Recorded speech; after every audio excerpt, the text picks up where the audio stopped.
God, what is your vision for my family? What is your vision for myself, for my health, for my brands? God, what is your vision? Help me carry that out and reveal it to me. Hello, and welcome to the Encourager Podcast, where we have encouraging conversations to help you joyfully harmonize your home and work life. I'm your host, Rebecca Scott. I'm a wife, mother, designer, coach, and author. I'm here to help encourage and empower you to confidently make decisions that work for you and your stage of life, whatever that might be. Hello, encouragers. On this week's podcast, I'm going to talk to you about where the Scotts are now. This has been a podcast that I try to record yearly. I think a couple of years in there I have skipped, but it's kind of nice to update you guys on where we are. I feel like that we do that throughout the year in the podcast, but this is just more a condensed version that I want to share with you. Okay, so on this week's edition of the podcast, it'll be a little less of my outline that I always use for the podcast, where I pray and I think and I write and I write and I write and I edit and I edit and I edit, and then I come to you with the latest. So this is a little less edited because I'm just telling you where the Scotts are now. And so there won't necessarily be something you can do in the first 10 minutes of listening to the podcast like I encourage, but there might be something that my family is currently doing that you're like, you know what, I'm going to try starting that up. This may be something that you want to try with your family. I hope there are some takeaways for that, but I would always encourage you, what is God telling you about your own family? Where is he leading you this year? What would be a really great fit or a really great start or a really great pause to your family this year? And then maybe just a journal prompt of where are your last name now? Like, where are you at in this minute after you review the last year and you're thinking about where are you at right now? Because sometimes it's hard to get moving when you're not sure where you're moving from. So I am married to my husband, Nicholas, that I met at church camp for about 23 years now, which seems insane. It especially seems insane when I'm parenting two teenagers. I actually have three teenagers. One is just 13, so just there. And they're saying, Mommy, when did you know you were in love with Dad? And I knew at 13. I'm not going to tell them that. I'm pretty sure they don't listen to the podcast. I'm like, well, the odds of you meeting your loved one in high school are pretty slim. It's just not common. And all of you that are parenting teenagers right now too are like, wait a minute, I do remember when I was 13 or 15 or 19. And well, they're asking all the love questions. How did you know Daddy was the one?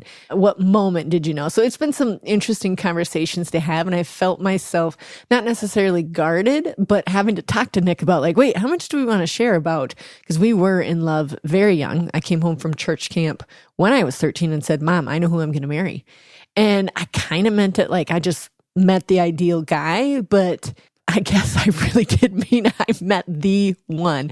We didn't start dating for another 4 years after that. So we should clarify, not until I was 17 did we actually start dating, but he had all the qualities of loving Jesus and everything that I wanted for my life. And so I leave some of those details out just yet, unless for some reason the kids listen to the podcast, then of course they will know. So we've been married for 23 years. One of the things that I'm doing with Nicholas right now is continuing to ask the question each morning, how can I help you? I've been doing that for probably at least 10 years. And then I've added a question to it. If it's important to him, it's important to me. Now, this is just a reflective question in my head, but like if he is really got some passion towards something or is really important, rather than dismissing it, because I am a very busy person and lots of things on my brain, which tended to be my go-to is just like dismiss it. Totally unfair. So I pause and I ask myself, okay, if this is clearly important to him, then it's important to me. And so I plug in and I engage. And it has been helpful for understanding where the other one is coming from or why they might be distracted or why they might be irritable, because it's not being made important to me as well. And so that's been an important one. And then also as we move into all the kids getting older, I'm trying to find joy in the things that he enjoys as well, meaning hobbies. And so it's not happening yet. And I don't even know if it will happen this year, but it dawned on me. My husband loves hunting. You name it, he loves it. He went to Africa. He's done all these cool things, but he loves coyote hunting in particular. Here in the Midwest, that's a big thing. And you use I'm going to get these words wrong and he's going to laugh when he hears this, but a night scope. No, what is that called? Okay. Everyone is currently yelling at their device when they know what I'm talking about. But it's a night vision scope, so he can hunt coyotes in the night, and he's called like the moonlight hunter around the area here, and people call him, if they have coyotes, it's his thing. I grew up with that. My dad is an avid coyote hunter as well, which is also why Nick got into it. But I'm like, okay, maybe I'm going to start hunting in the middle of the night. Did you hear that slight hesitation? I myself am like, okay, here I go. But he does enjoy it. And I do remember doing it as a kid. So I might start to enjoy it. It's just that I'm going to have the heated vest and the heated pants because I'm such a wuss for the cold. But I also, as soon as I'm saying that, he's going to be like, you can't come. If you have heated stuff on, you're not allowed. That's not tough enough. Actually, he won't. He'll be like, if you're next to me, you can wear whatever heated device you want as long as you're next to me. I'm positive Nicholas would answer like that. But so I'm also thinking ahead to like, what are some things and hobbies that we can do together? And so for my children, I will share so much that I know that they could listen to and be okay with, but I've been really careful over the last 5 years of just helping guard their own selves against the platforms that I have so that they can decide how they want to present themselves to the world with sharing things that I've asked them if it's okay to share and that sort of thing. So Gus is 19. He is in his first year of college at Dakota Wesleyan University, and he's a running back there, and he had a great football season. It was so fun to watch him. That was a definite dream come true for himself and also for Nick and I as we prayed about it for years when he told us, this is my goal. And so that was just a really cool rite of passage and answer to prayers. And he's loving it. He comes home when he needs to, like laundry and to gain 10 pounds over Christmas. So I love having him home, but I didn't realize I would still have to be making lunch when he's in college. But every once in a while when he sneaks home, we definitely have to kick up my food plan a little bit. Iverson is 15 and just an awesome 15-year-old. I cannot express to you how insightful this child is. She smiled at 2 weeks old. I promise you she was smiling at 2 weeks old. And she is just insightful. So there is not a smirk, a smile, a wink, any emotion on your face that she does not pick up on. She is just gifted in that area. And sometimes as she's finding out, it can be a lot. So when she's in a group of people, she would be the first to say, like, this is a lot because she is reading so many emotions. And so we'd have to talk a lot about that and how to just walk through that. That's the most that I will say, but super insightful, super awesome. I love our conversations as she becomes a woman together. And she's asking, of course, because she's insightful, all kinds of my experiences at the age of 15. And, you know, when they start wanting to know more about your life, you're like, am I ready to tell them? Well, pray first and involve God in the conversations. Rosalyn is 13 now, and my husband always says that I dumped all my DNA into that one. And I think what he means is she's probably the most outgoing of the group. And Rosalyn is our consistent animal lover, loves every single animal on earth, and just everything in her life is around how can she work with animals. And so that's always really fun because she's always the one to take a break with me to go outside for a walk to see what kind of animals she can spot. She's doing sports just like all the rest of them, has enjoyed rodeo this summer because, again, it involves an animal. And she is still my fierce lover. She gives the best hugs. And she's selective on who she is hugging. But, oh, man, if you can get in Rosalyn's circle, you're guaranteed to laugh and you're guaranteed to get a really good hug. And Pixyn, our baby, is 10 and in the 4th grade. And she has been a delight this year because I think she's really understanding the depth of Jesus' love for her, which will take her entire life. But what I mean is right now she's just really understanding his sacrifice, his ultimate sacrifice. And her prayers at night are so simple and beautiful. And she also takes in everything around her. And she's an incredible designer.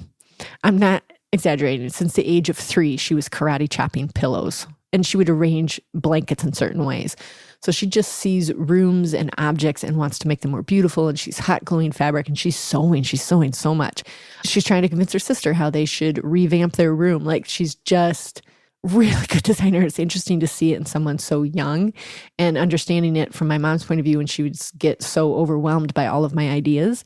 I don't get overwhelmed by Pixyn's idea because I remember having them myself. So I'm trying to endorse them as much as possible. My mom did a great job. Clearly, I make a living at designing, but I just recognize it in her. And I'm like, I remember what that desire was like. Rosalyn is the same way, wants lots and lots of projects and things to do and wants to make things beautiful and be productive. So it's been a fun stage of life right now.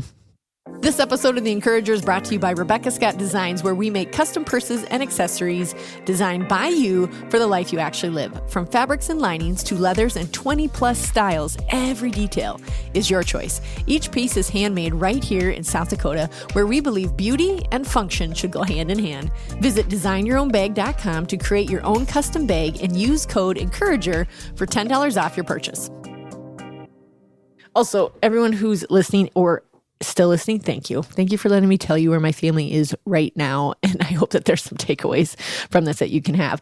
I'll update you to, where the Scotts are now, a little update on myself personally within the 5 systems that I frequently coach on and talk about. I believe that everybody operates in these 5 systems, whether you're married or not, or kids or not. These are the pillars of our lives and where we can kind of help organize to make both home and work life more joyful and less overwhelming and chaotic. And so for right now in my me system, I'm really listening to a lot of podcasts and books about rewiring your brain for more positivity and some stress-related and trauma-related things. That's all I can share at this point because there's so many people that are so much better at talking about it. But I have gained a lot of knowledge in rewiring the brain that I hope eventually I can have some guests on that talk about it. I've been really concentrating on gaining muscle. I follow this gal called Nourish Move Love. She's out of Minnesota. It's a free YouTube channel, and I am trying to gain as much muscle weight as possible. First of all, I need it for my show season when I'm selling the purses and accessories. Believe it or not, that job takes a lot of muscle when you're setting up and tearing down from shows. And I just love it. I love how much stronger my legs feel when I squat for anything.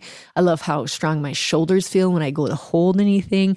I'm working on my grip strength. These are all like what she always says is that when you're developing your muscles, it aids against diseases, including like memory diseases, and aids with perimenopausal or menopausal symptoms. It just helps you have a smoother transition into all those things. So I'm trying to gain as much muscle weight, which is a little bit opposite of all the other years I exercised where it was about vanity metrics, more or less. And now I'm like, I just want to increase my muscles. So I'm hoping for my birthday, I get my 25-pound dumbbells. I'm up to 20 pounds. Every once in a while, I can do a 25-pound if I'm at a gym or whatever, but I want my own version. So I'm really trying to increase my muscle weight, and I really enjoyed feeling strong. I've also been using something called Life Wave, and it's a patch, and that's all I'm going to say because I can't necessarily like endorse the company or anything like that, but I have found it very awesome for me and my family. 3 of us are on it. It's a great technology, and it's just a patch that you put on your back, and I have felt more energetic, and I have felt clear, and my skin has been better since going on that. So that's another thing I'm doing just personally. And worship. I have been trying to do worship more throughout the day and not just early in the morning after I get done working out or on my knees. I've been practicing praying on my knees by my bed at night, and I'm trying to do it in the middle of the day. I'm trying to take a break when I get really stressed out or overwhelmed or even just a little stressed out. I take a big inhale and a big exhale, which could be a breath prayer, but then I actually retreat, and I retreat to my bedroom in a spot that's just really quiet, and I play a worship song, or maybe it's just instrumental, and I just pause right in the middle of the day, which is not like my nature, and I've had to get into the practice and remind myself with some sticky notes, but it's helped me to really, again, lay it back at his feet. This is not mine anyways, and lay it back at his feet. So I'm practicing worshiping throughout the day, not just at the times that I have scheduled, because you know how I am. So I'm trying to be more spontaneous with worship.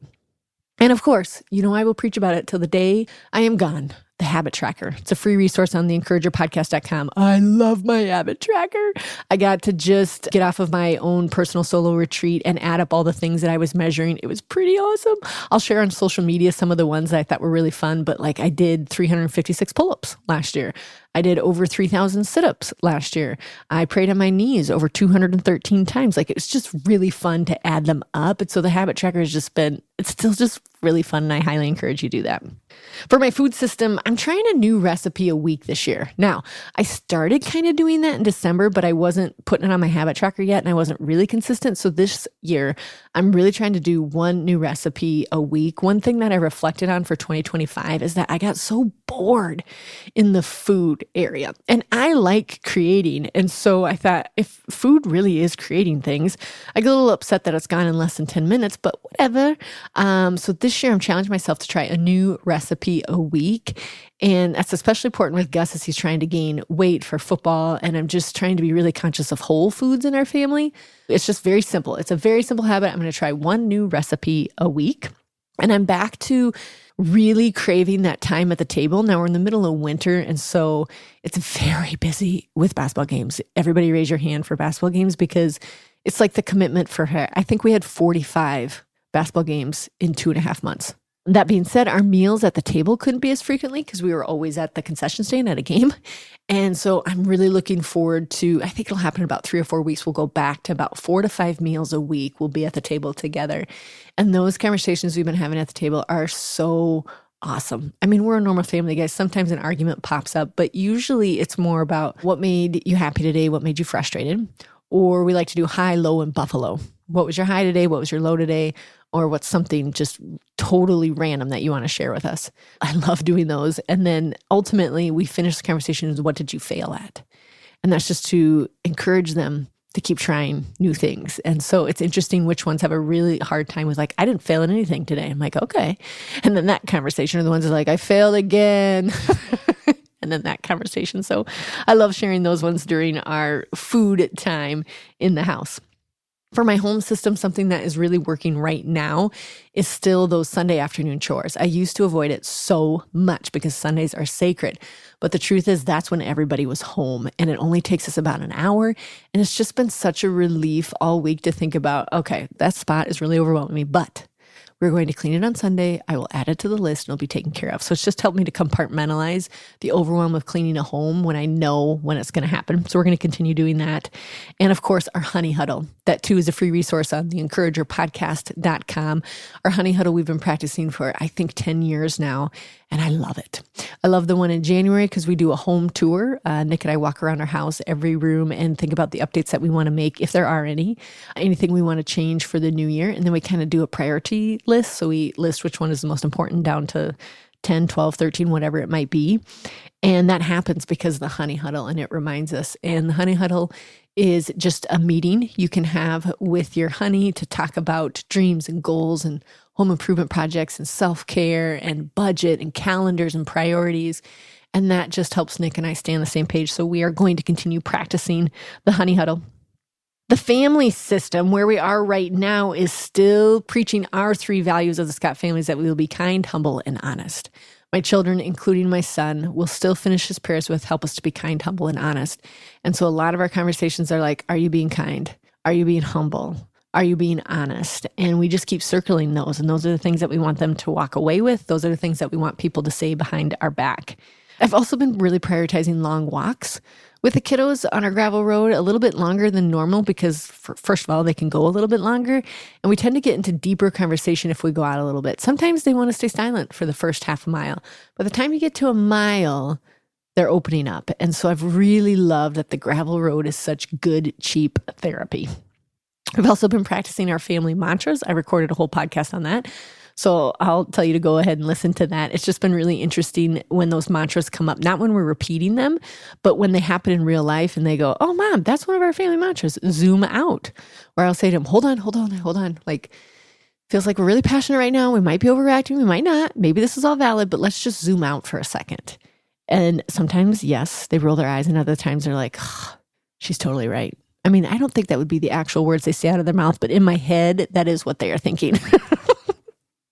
And then faith, just super prioritizing faith. That has been some of the deepest conversation with my girls in particular, because Gus, of course, is at college, is, Mom, how did you know that Jesus was your Lord and Savior? What was the moment? What were the habits you had when you were a teenager? Like, did you read your Bible as a teenager? You know, like all of those things. And sometimes, yes, they have the tone on it. And then other times they're like, you did? Like, you did these things, and what were you doing? And so faith is just a huge priority, of course, in our family, and just living that. For me personally this year, it's been really just thus far.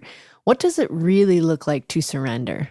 What does it really look like not to force things into action or to implement them? Like, what does it look like to just follow his leadership, even if it feels like it's in slow motion. What does that look like? And I don't have answers. I do not have answers. You guys, only God has that. And I will reveal any aha moments along the way, but I'm really pausing. Here's my vision, God, can you bless it? But God, what is your vision for my family? What is your vision for myself, for my health, for my brands? God, what is your vision? Help me carry that out and reveal it to me. My parents are in a stage of life where they're needing a little bit more care, not a ton, but I'm just watching it. And those of you that are listening are probably going, I'm seeing it a little bit in my parents too, whether it's hearing or surgeries or just the way their house is. Like, I'm going to prioritize and be really intentional, even with all the ball games that we have. There's about 4 different Saturdays that I'm going to go out to my parents' place and help them clean out a few things. Their wishes, not mine. I would not lead in that department, but they're like, we just need some help sorting some things out. And I do love doing that. The kids love spending time with them. So I'm looking forward to being intentional about time with my parents and helping them transition into the next stage of life, whatever that looks like. For my work system, okay, 22 years of sewing the purses and accessories. 22 years. That's a long time. I love it. I still love fabrics coming to the door. I still love putting together new styles. I've created more in the last year than I probably did in the last 5. Just a ton of creative freedom has been ushered into me as I still navigated a down economy and navigated all the ebbs and flows of retail and tariffs and all the supplies and blah, blah, blah. I would bore you to death. But as I've navigated that, I'm so grateful. And I tell him so frequently, God, thank you that my excitement is still there when I open up the zipper drawer. What a blessing. Who gets to say that? And so I really have liked still being able to create and still being able to deliver an awesome product to customers who still love it. I did take some major decisions last year and reduced my staff because of some sales fluctuations that just wasn't sustainable. A very difficult transition because I love these people dearly, but a necessary decision to sustain my brands. And so while it felt bumpy at first, it is now smooth and I've maintained those relationships, of course, and it's been a wonderful transition. I'm also doing more shows because I'm able to travel a little bit more with the ages of the kids, and each one is volunteering for different shows. So I still get to spend some awesome one-on-one time with them, and I get to meet some new customers. So I did not anticipate that. I thought I would be reducing shows by this many years of business, but it's still the best and the cheapest way to advertise my purse business is going to shows where they can touch and feel them. I can meet and greet them. I can see what lights their face up when they look at certain colors and help them design something beautiful. And so I've actually been doing more shows. For my Encourager brand, like you guys are listening right here, I've really thought and prayed, and I've created a ton of different products and things for you guys. But what I have realized over the last couple of years, especially over the last 6 months, is that my sweet spot and where I want to spend the majority of my time is with one-on-one coaching. When I can individually look at their life, their unique personality, their unique family setups, their unique family roles, individual roles, what their individual goals, habits, projects are, that makes me sing because very specific prayers, very specific plans that will work for them. I did like the groups and the cohorts, but I didn't feel like I could get to the level of detail for that individual woman. And so after some prayer and thought, I was like, that's what it is. And so if you're interested in one-on-one coaching, oh my goodness, please pick me. I would love to stand beside you, encourage you, hold you accountable, and get some things done that you've been planning on for many years or many months. I just want to help you get there. And I've got some systems that really, really work. And it's catered to your current stage. So a lot of my coaching is giving a lot of permissions, like, wait.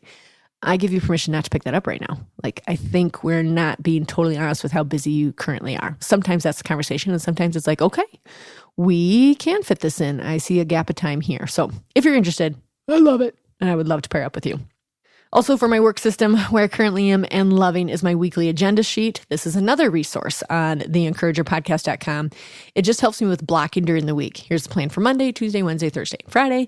Here are the projects I'm working on. I love this. It's why I threw my planner away years and years and years ago. This is my planner. This is my plan for the week. And it has allowed me to have so much productivity, momentum, and focus during the week. So I'm still loving and using my weekly agenda sheet. I'm also in my own coaching group because I truly believe that when you work with a coach, you make the most amount of momentum and you accomplish the most things when you are paired up with a coach. I'm sorry, it's true. It's even true on paper and data if you looked it up, but I know it's true for myself. When I have a coach, I am more focused and I get more things done that matter when I'm working with a coach. So I'm also working with a coach in the area here. The other thing that I'm doing right now that I really love for my work system is using AI for operational things. So, for example, asking it to help me with my master work order for the styles and purses each week. And it will kick it out and then ask me a question one at a time so that I can really get operational things working outside of my human error because I'm going to mess things up. And so I've really enjoyed it. It's difficult. It is layered and it is meaty to begin with. But once the operation is set up, it's pretty smooth. And so I've been enjoying practicing and working with AI for operational things in my business. Encouragers, thank you for letting me share where the Scotts are now, telling you a little bit about my family, my marriage, and my children, and my 5 systems and what's working right now.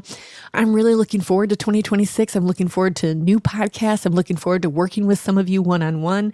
Again, if you are interested, I know that probably sounds salesy, but I cannot tell you from the pit of my stomach, if you listen to that podcast about why I love one-on-one coaching, I meant it. I meant every last word of it. It is something outside of myself that God has said, this direction, kid. And so I am pursuing that. If you want to work one-on-one, I would love to stand beside you and accomplish what it is He has on your heart. I hope that there were some takeaways here. There's some resources I shared. If you go to theencouragerpodcast.com, all the resources are listed there. I encourage you to ask yourself and to ask your own family, where are you right now? Do a little journal prompt while you're drinking some hot tea or some hot coffee. Do a little journal prompt. Where is your family right now? What are the things that you want to pursue in 2026? What are the things that you want to lay down? Until next time, encouragers, we got this because He's got us. Thanks so much for tuning in. If the Encourager podcast has helped or encouraged you in any way, please subscribe to the show and leave a 5-star review. And then help us spread the message of encouragement and hope by sharing the podcast with others. Ready to build systems that actually fit your life and budget? The Encourager Academy is now available 1 module at a time, each just $39 and only 25 to 35 minutes per video. Choose the area you most need help in, your me, food, home, work, or family system, or dive into the mindset, priorities, and super skills that make all the difference. Each lesson is simple, actionable, and designed to help you create sustainable rhythms that bring peace, not pressure. Visit EncouragerAcademy.com to start your next small step towards harmony and joy. If you've ever wished someone could just sit with you, look at your real life, and help you make progress where it matters most, that's what my one-on-one coaching is all about. For over 10 years, I've coached women to harmonize both home and work life, not by forcing them into a program, but by designing systems that actually fit their personality, their season, and their strengths.